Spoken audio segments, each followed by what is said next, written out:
Hey, what's up, fellas? We got an Easy Go Marathon here, man.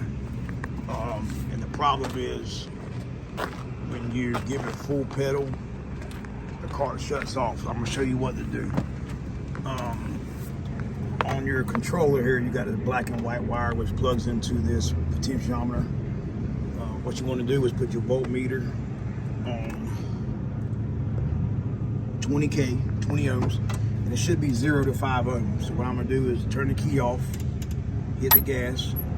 As you hit the gas, you see that it's climbing up. All right, well, if it reads 7 ohms, the car will shut off. All right, so what I'm gonna do there now, if you look at it when you hit the gas, this goes up and down. So what I'm gonna do is adjust this rod where when I get to about 5.5 ohms, 6 ohms, it won't allow it to go no farther. So you just want to pop this off. I normally take a screwdriver, just pry it off, and then if you look at it, you can adjust the rod there, and then you want to have it. Let's see, we're hitting the gas now.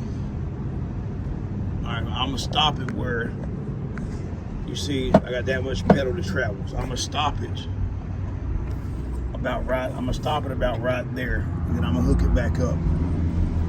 One of the things about that, make sure that when you do that, that the gas pedal still comes up and deactivates this micro switch to kill the solenoid. If not, you can take it and move that bolt here in one hole, and that'll push it up farther.